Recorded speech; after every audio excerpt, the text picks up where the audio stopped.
Hola, buenos días. Yo soy Eduardo González y me encuentro aquí con Araceli Hernández. Ella es periodista y se especializa en la policía y en géneros policíacos. Hola, Araceli. ¿Cómo fue que empezó tu carrera como periodista? Pues empezó como la de cualquier joven estudiante, que no tiene muy claro como a qué se quiere dedicar en toda su vida, pero pues el destino te da un empujoncito y entonces de dos opciones que tenía, de estudiar derecho o estudiar comunicación, pues me quedé en comunicación porque me coloqué por examen y pues no me pareció mal, me pareció una carrera como bastante divertida, fácil en su momento. Y pues ahora me gusta bastante lo que hago.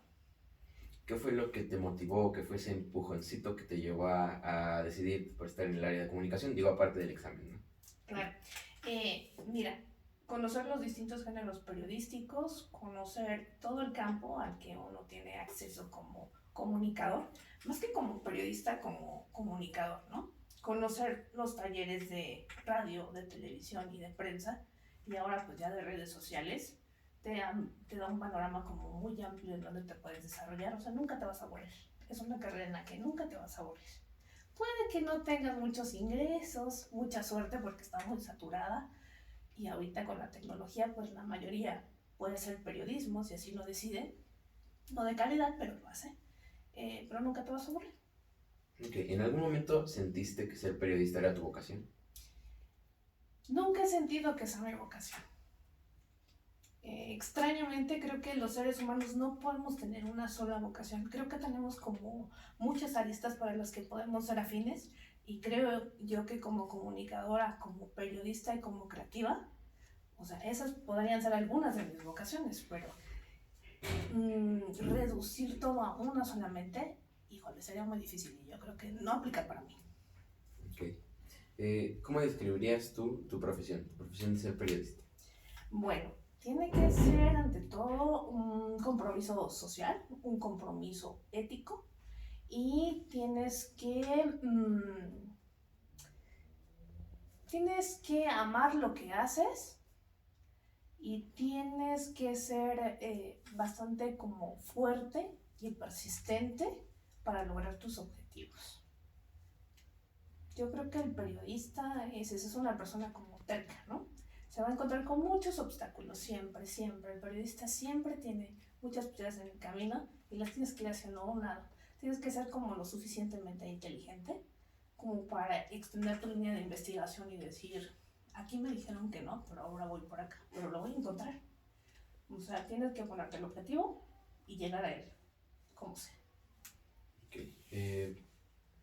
¿Cuáles han sido los principales obstáculos que se han enfrentado, a los que te has enfrentado tú en tu labor periodística? Los principales obstáculos, pues es primero ser mujer. Ser mujer en el periodismo policíaco es complicado, ¿no? Trabajar en la noche es complicado porque pues tenemos una concepción social de que las mujeres somos como más vulnerables, ¿no? Como que somos muy delicadas, no podemos andar en la noche brincando ni entre los balazos, ni nada de esas cosas que son como muy feas para la mayoría de la gente. Entonces ese es el primer obstáculo, el género, ¿no?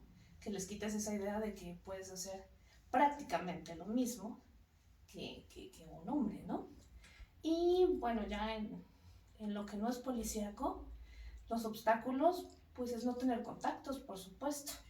Si no tienes los contactos bien definidos o correctos, te cuesta mucho trabajo, el doble, el triple, llegar a donde quieras llegar, meterte a donde te quieras meter y colocarte donde te quieras colocar, ¿no? Yo, para mí sería eso. Bueno, sabiendo tu género, que tu género es complicado, ¿cuál ha sido la noticia más difícil que te ha tocado cubrir?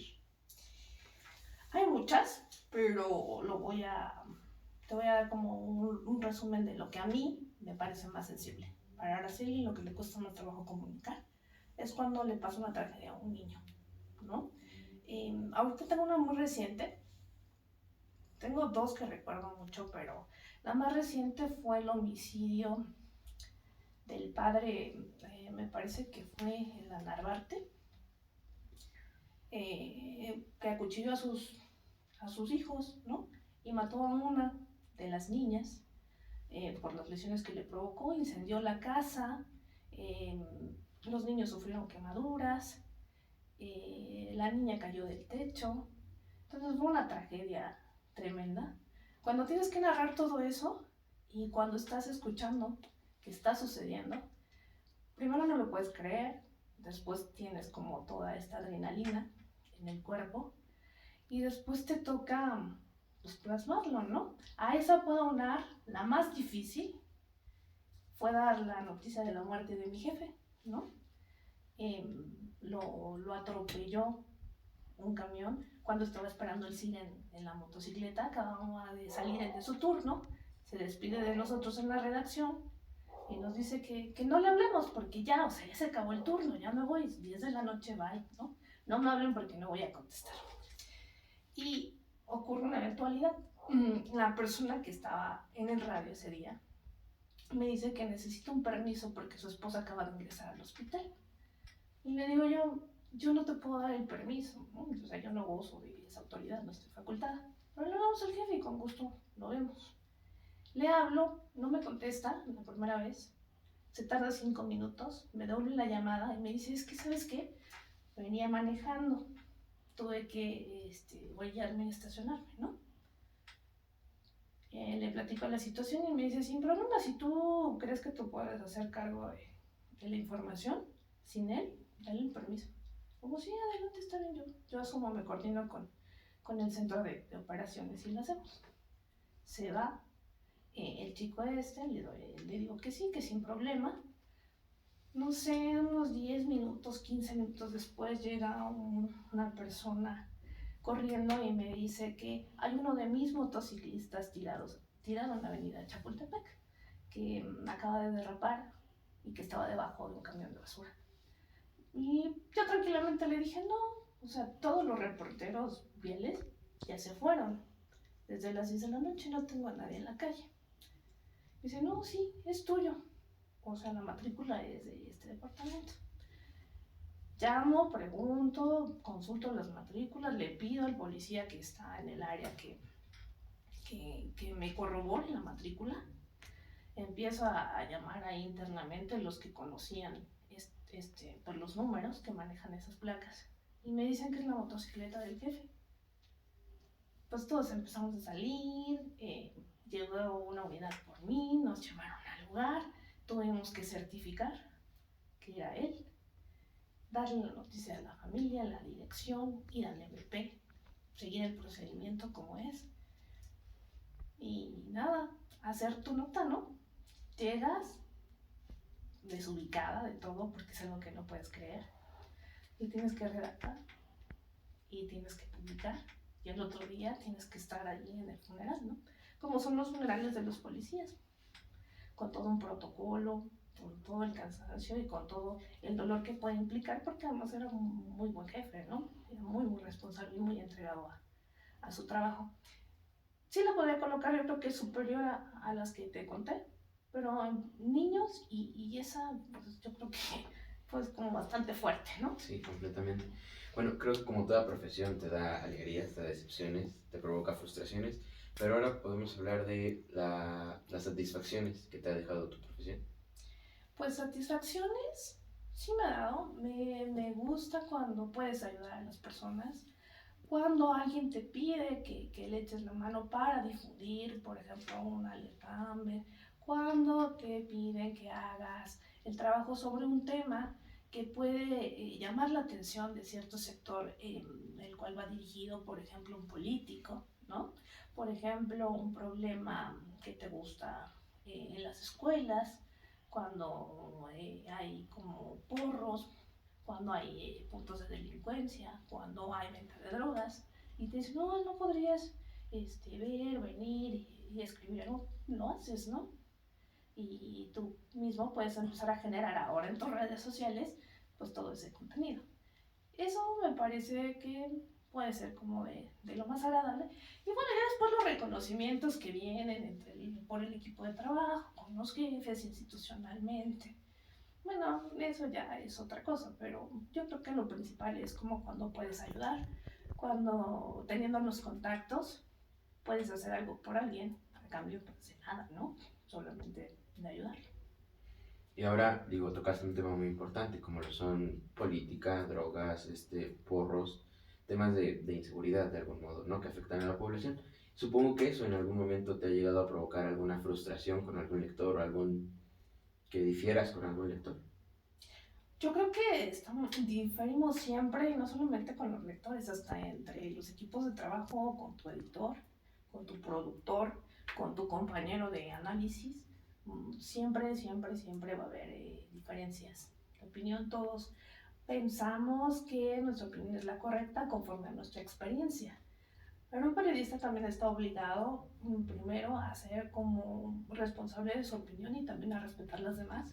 Y también a inmiscuirse como en muchos temas. Entre más absorbas de conocimiento, entre más cultura general tengas, entre más cosas puedas conocer en cuanto, por ejemplo, que te gusta, de marcos legales, ¿no?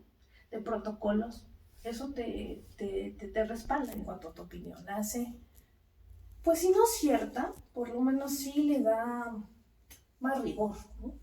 Es diferente, es que yo opino, no, opino esto y por esto. Entonces, sí, siempre va a haber discrepancias, pero tú tienes que defender tu punto de vista, siempre respaldado en un marco jurídico, en estudios, en las opiniones de especialistas. Eso es lo que hace contundente y diferente, ¿no? Y que le da también pues un plus a tu trabajo. Ahora, el periodista, ¿cuál es su función social? ¿Qué papel tiene en la sociedad el periodista? Informar, difundir y comunicar, ¿no? Que podría ser todo sobre la misma línea. Pero a partir del periodismo es que podemos darle difusión a eventualidades que sería más difícil que un ciudadano lo hiciera, ¿no? Entonces, por ejemplo, un grupo de colonos cierra la avenida porque no hay agua, ¿no? O porque se robaron unos niños en la escuela. Podría llegar hasta ahí. Si un reportero va y cubre esta nota y lo hace a través de un medio y de ahí hay espectadores, entonces, ¿qué es lo que hacemos? Vamos generando una cadena pues de conocimiento, ¿no?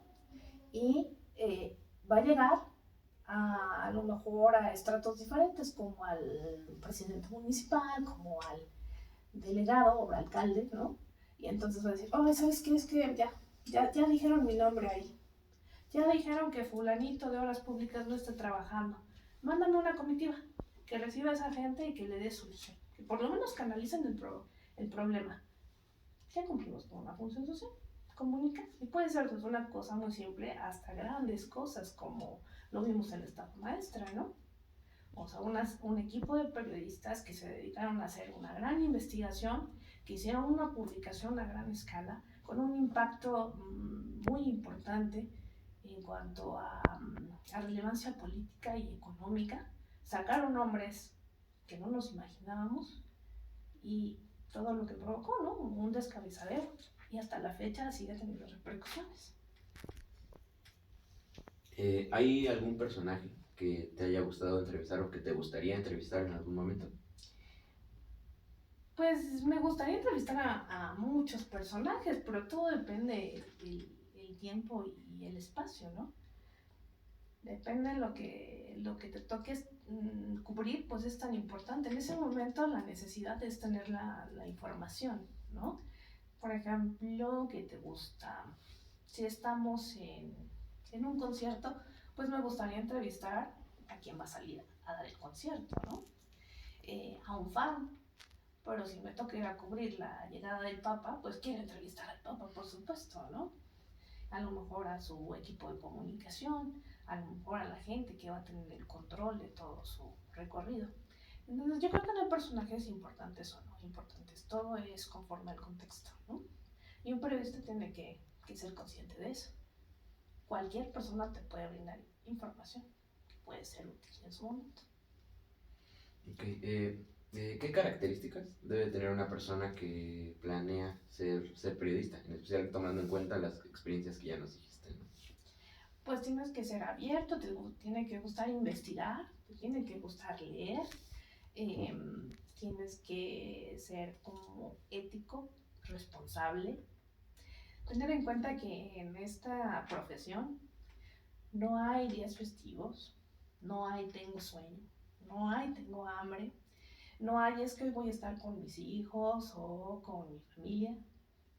Si la noticia sale y tú eres el que está en la redacción, pues te quedas hoy, mañana, pasado, y tienes que ser consciente de todo esto, tienes que suprimir muchas cosas. Entonces, yo creo que esa sería una como de las más importantes, que te guste investigar, que te guste escribir, porque aunque digas, no, yo me voy a dedicar a la televisión, yo me voy a dedicar al radio, siempre todo va respaldado por un guión, por un discurso, por una investigación. Entonces, si no te gusta leer, si no te gusta escribir, si no te gusta investigar, y si aparte eres de los que, yo hoy no puedo, hoy tengo sueño, no, es que ya no comí, pues entonces no sirves para esto, ¿no? Así de fácil. Hay otras profesiones que seguramente tienen como todas esas bondades. El periodismo y lo que es la comunicación, por lo general, no. Bueno, ahora, ¿hay alguna anécdota significativa? Digo, ya nos platicaste algunas, ¿no? Pero una anécdota significativa, en especial para bien, que tu profesión te haya dado. O sea, Es para bien. Pues a lo mejor no en el ámbito del periodismo, porque en el ámbito donde me he desarrollado, pues sí ha sido como más delicado los temas que te digo. Entonces ahí ya no hay mucho que resolver, ¿no? Más bien es como la otra parte, policía de investigación, como Ministerio Público, Procuraduría de Justicia, quien se lleva esos buenos resultados, ¿no? Nosotros nada más somos como la entrada, pero podría ser en el campo de la comunicación, pues ahí sí tengo pues varias satisfacciones de concretar proyectos que han sido benéficos para ciertos sectores de la educación, donde a través de nuestro trabajo pues ellos han podido tener acceso a materiales educativos más simples que les ayudan al fortalecimiento de su conocimiento, ¿no? Entonces, pues eso sería como una de las satisfacciones que tengo. Te digo, hay como varios reconocimientos que sí te dan las instituciones y que por colaborar, por participar, por cubrir, pero pues digo, eso es como bastante eventual, no le tomo como tanta relevancia. Creo que lo que tiene más significado es cuando puedes ver que a alguien le beneficia tu trabajo, eso sí. en temas delicados y en temas sensibles, que es de lo que tú escribes principalmente, ¿cómo ves tú el periodismo mexicano comparado con el periodismo en otros países? Pues todos sabemos que México es el país número 1 con problemas para ejercer el periodismo, es el país más peligroso, ¿no? En las últimas encuestas eso es lo que nos han dado a conocer. Ejercer el periodismo en México pues definitivamente es muy complicado, es mucho más complicado que en muchos países aún los que son zona de guerra, ¿no? Porque ahí hay como ciertos protocolos para la prensa. Aquí en México, ¿no? Y hay una regla como un tanto simple, pero bastante delicada, ¿no? Es mejor no hablar mucho de temas delicados, ¿no? Es mejor no dar muchos nombres de temas escabrosos, porque entonces seguramente empiezan las represalias, las persecuciones, y para muestra, pues tenemos una infinidad de periodistas que han perdido la vida por eso, ¿no? Entonces, el periodismo en México es bueno cuando es comercial, cuando lo puedes colocar en un espacio que vende, ¿no? Que genera ganancias, que genera usuarios, donde puedes colocar espacios comerciales. Entonces el periodismo es bastante funcional. Cuando el periodismo empieza a trabajar de otra forma, una forma como para esclarecer hechos, para evidenciar situaciones, entonces la situación cambia por completo. Y ahí también tienes que ser consciente y muy valiente de si quieres enfrentarte a eso, pues estar consciente que a lo mejor tu destino no es el más afortunado Y yo creo que la mayoría de los periodistas está consciente de eso, ¿no? Yo creo que hay como por territorios donde el periodista decide hacerlo, en este caso en el norte de la ciudad y muchas veces en el sur, pero son los menos, ¿no? Y hemos visto, pues lamentablemente, sus finales, ¿no? Hay un problema que de algún modo afecta al periodismo mexicano, ¿no? Que son las noticias falsas. ¿Cuál sería una o algunas estrategias que tú podrías ocupar o que tú propondrías para luchar contra esta problemática? Ya. Mira, hay todo un protocolo, ¿no? O sea, sí ya existen protocolos para detectar las fake news. Entonces, lo primero, pues mira, digamos, para alguien que no es como profesional, habría que revisar si la nota tiene fecha, ¿no? Si no tiene fecha, pues atemporal, no puedes comprobar nada en contexto. Que la nota tenga imágenes. Si una nota no tiene imágenes, hay una nota que circuló mucho de un tráiler de niños congelados y no sé cuántas cosas hay, no sé cuántos cadáveres eran. Y circuló por las redes y las madres así como espantadísimas, ¿no? Pero no tenía fecha, no tenía nombre, por ejemplo, de detenidos, no tenía fotos, no tenía precisión de a dónde ese fue el probable responsable. Si no hay una carpeta de investigación, si no hay nombres, si no hay evidencias como tal, pues tú la puedes descartar, ¿no? Una nota periodística siempre va a tener elementos contundentes, ¿no? ¿Quién, cómo, cuándo, dónde, por qué y para qué? Y tiene que aportar alguna evidencia, ¿no? En este caso, una foto, un audio, un video. En redes sociales también, aunque sea una foto, te tiene que dar, ¿no? Si no lo encuentras, pues entonces lo más seguro es que esa nota no sea real, ¿no? Y ya te digo, cuando implica más factores, pues tienes que ir viendo que hay cosas que son como por demás verosímiles, ¿no? Y tú te vas a dar cuenta cuándo te están engañando y cuándo no. Porque existe el otro rumor. En las redes sociales eso es como un factor que vende demasiado, que te da más usuarios y te deja propagar la información de un punto a otro. Recordarás la ola de niños, del robo de niños, ¿no? Y todos los días había un usuario que subía, ya se robaron un niño, que acaba de pasar el Suru blanco en esta zona, el Suru blanco y se llevó a no sé. Bueno, ok, bien. Lo vio fulanita de tal. Todos tenemos un teléfono celular, todos podemos apuntar una matrícula, todos podemos ver a veces con las cámaras hasta por dónde se dirigen, el presunto responsable, dar una descripción. Todas estas notas no tenían nada de eso. No, ni siquiera había una foto del famoso Sur. Si llegaba a las escuelas y se llevaba a uno, dos niños X, o se los arrebataba a las abuelitas, a las mamás, no había ninguna evidencia. Entonces, ¿cómo puedes certificar que esa información sea real? No había una denuncia siquiera. Para poder después comprobar la información del primer hecho, que es lo que tienes que hacer, remitirte al MP, donde fue la persona, para saber si existe una carpeta de investigación. Si no existe esa carpeta de investigación, no le vas a poder dar seguimiento al caso. En primer lugar, no existe una denuncia como tal. Y si hay probables responsables, estos tampoco van a ser juzgados, a menos que la ley así lo amerite. Hay delitos que sí por facto de ley se pueden investigar, se pueden castigar, la mayoría, muchísimos no. Si no existe esa carpeta de investigación, esa denuncia, no va a pasar nada. Y es cuando dicen, pues ya lo dejaron libre. Pues es que no había alguien que denunciara, ¿no? La policía cumple una función. La primera parte, hacer la detención y la presentación. Si no hay una parte acusadora, no va a pasar nada.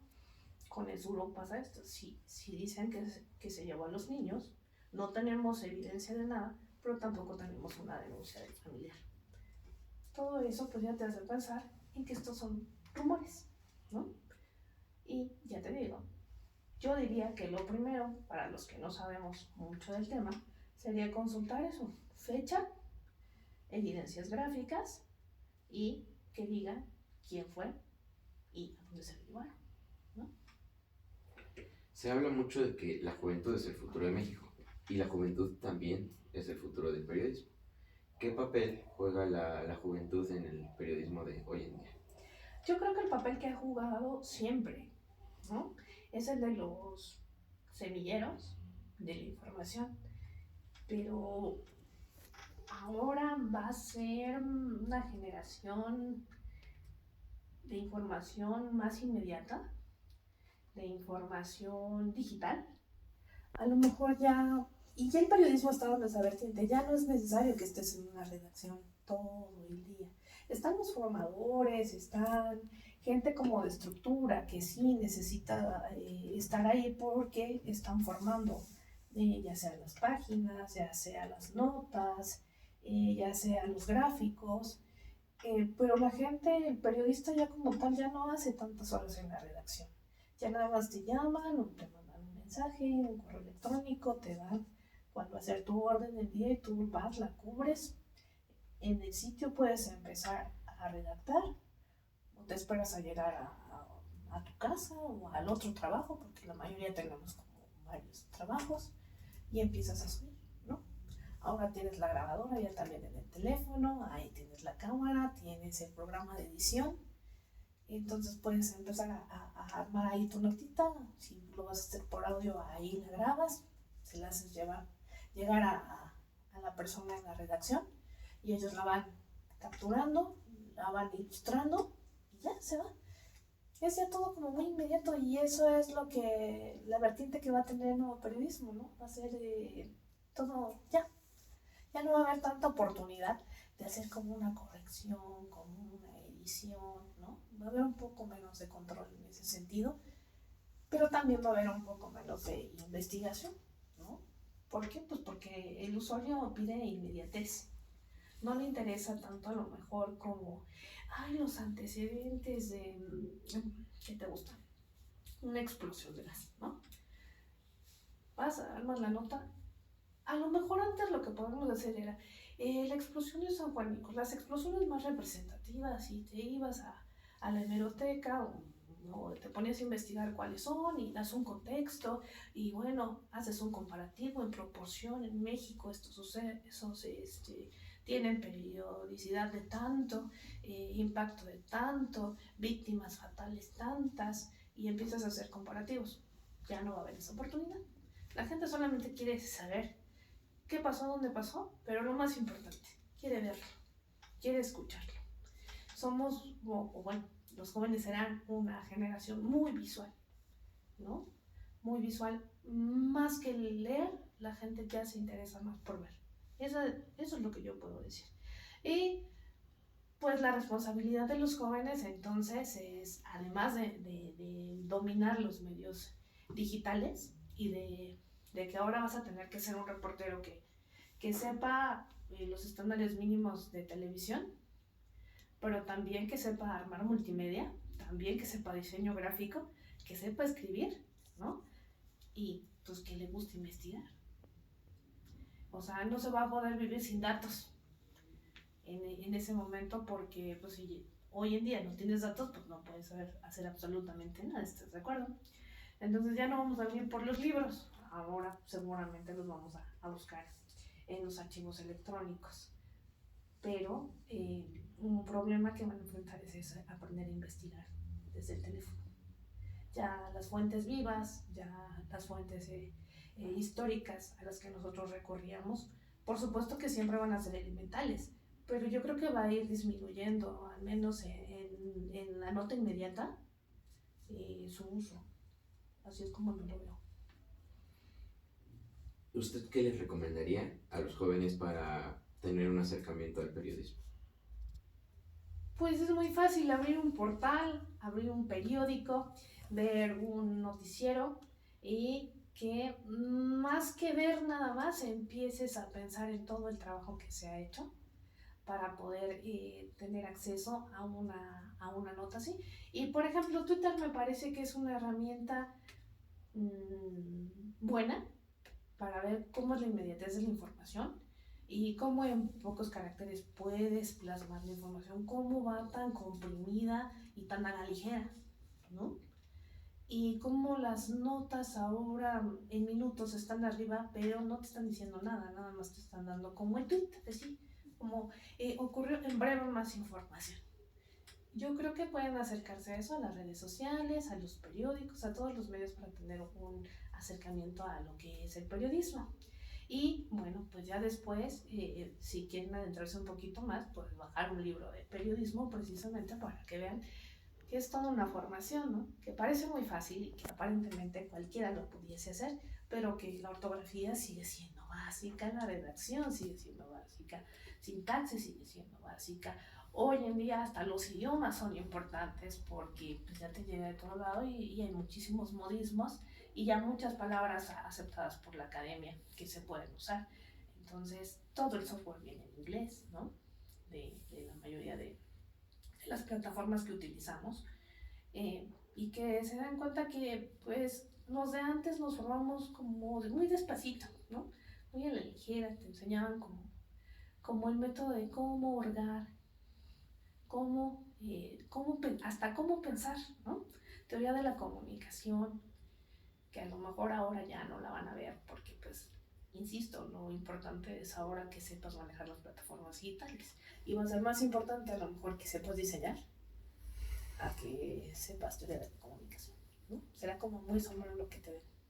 Es una generación diferente. Bueno, ya para concluir, ¿algún comentario o algún saludo que quieras mandar a este sitio 3 del Instituto Politécnico?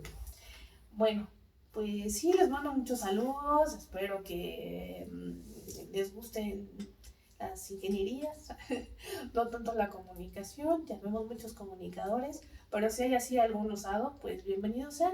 La comunidad de periodistas y de comunicadores es muy amable, es muy unida, a diferencia de muchas otras, nosotros siempre nos apoyamos y pues el que llegue será bien recibido, por supuesto. Muchas gracias por tu tiempo. No, muchas gracias a ti.